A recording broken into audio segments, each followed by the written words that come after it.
All right, guys, I've been getting asked, what is the best camera for motovlogging in 2026? And guys, I think we're asking the wrong question. I don't think there is any one perfect camera for every situation. I think the question that we need to be asking ourselves is, what shot is it I'm trying to capture? What is it I want my viewers to experience? So today on the channel, guys, I'm going to be taking you through all my motovlogging gear, how I mount my cameras and catch the motovlogging shots I catch. So let's get into it.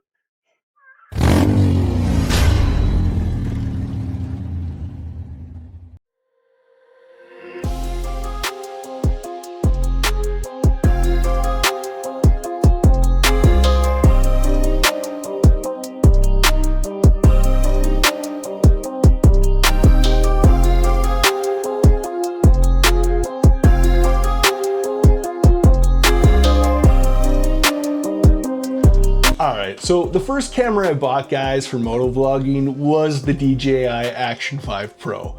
Honestly, I bought this thing because I thought it was going to do everything. One camera, throw it on the dome, hit record, be done with it, right?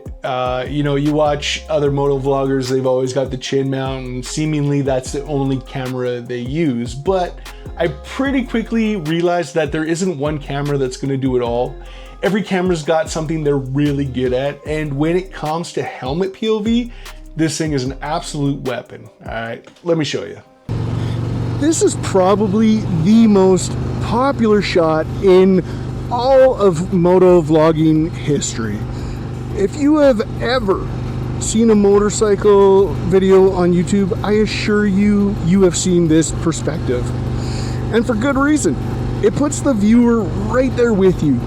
They're seeing what you're seeing, they're experiencing what you're experiencing, they're right there in the corners with you, and that's what makes this shot so freaking cool. It's for that reason, guys, that this DJI Action 5 Pro lives almost exclusively on my chin mount. They are the king of POV shots. I don't think there are any other cameras on the market that are doing it quite as well as these small action cameras are. They're quick, easy, grab and go. You know that you're gonna get some really good usable footage regardless. They're so easy to use. The video quality on them is so damn good, and the stabilization is on a whole nother level. But they can't do this.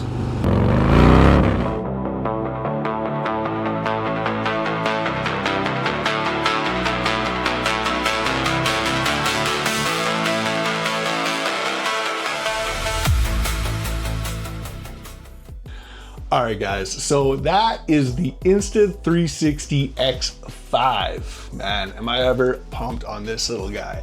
And I'll be honest, this thing is just downright fucking cool, okay? Every once in a while, and it's rare, but every once in a while, you just buy something and it actually lives up to the hype. And this little camera here definitely does. It's completely changed the way I make motorcycle videos and film my content. And it's not because it's got the best image quality or it's got the best stabilization. Hell, my Action 5 has probably got it beat out on both of those, but it's because there's really just no other camera on the market that's gonna let one guy riding around by himself get shots like the ones you just watched. Let me show you how I got those. All right, so this is where the Insta360 really starts to separate itself from other cameras out there. I mean, have a look at this shot coming up here, and just a few years ago, if you wanted footage like this, you'd need a buddy riding beside you with a camera, maybe even somebody hanging out the back window of a truck or drone. But now it's just me, my bike, my camera, and an invisible selfie stick. Honestly, it's pretty damn wild. Alright, so with this shot here, keep in mind I'm using the same camera on the same ride. All I did was literally just move the selfie stick off and over to the side. Took me all of about 3 minutes to do. And take a look at this shot. Look how different this shot feels. You get to see more of the bike, you get to see more of the road, more of what's actually going on around me. And That's what I love so much about the Insta360. Sometimes moving the camera even just 6 inches completely changes the shot, and it really gives your viewer a unique perspective that would be near impossible or very, very difficult to get with other cameras out there. Alright, so my goal for this clip was to get my Insta360 as close to the ground as reasonably possible without scratching it, of course. I went ahead here, I mounted to my front crash bar. Now, if you don't got a crash bar, there are plenty of other places on a motorcycle you could mount your 360. That's one of the things that makes this camera so versatile, is you could mount it anywhere. You don't really got to worry about where it's pointed. You just reframe it in post later. And you can see in this shot, everything just feels faster. The front wheel is working, the road's flying underneath me, and don't get me wrong, I'm not filming an entire ride from this angle, but throwing clips like this into your edit, it just makes the whole video more interesting and it gives your viewers more to look at.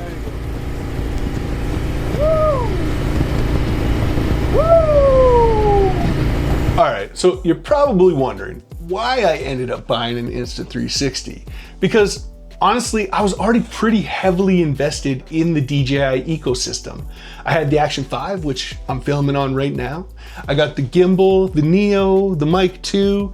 So buying an Insta360 wasn't exactly the obvious choice. It had to give me something DJI couldn't. And for me, this little camera did. And honestly, this right here was probably the biggest reason. All right, replaceable lenses. Think about it. You got 2 lenses, 1 on either side, and you got twice the chance every single time you ride to scratch one. And be honest with yourself, it's not if you're gonna scratch a lens, it's when. So for me, having that peace of mind, knowing I can replace a lens instead of having to send my camera off and wait for weeks to get it back, that made my decision pretty damn easy. The Insta360 is a sick camera. It has changed the way we make motorcycle content, but it can't do this.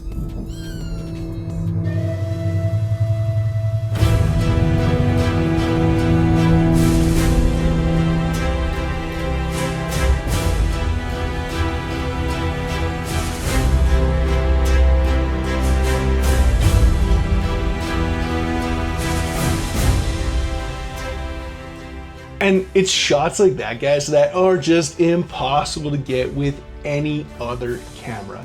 The Action 5, it puts you right there on my dome. You're riding with me. The 360, it lets me capture shots that I just wouldn't be able to get on my own. But the drone, it shows people where the hell I am. It shows the roads. It shows the scenery, the places that make me want to get on a bike in the first place. And that's what drones do. That's what they're good for. Now, watch me just absolutely nail this next shot. Oh, shit. Oh, shit. Okay, chill. Oh, my God. Uh-oh. All right, that's enough drone for today.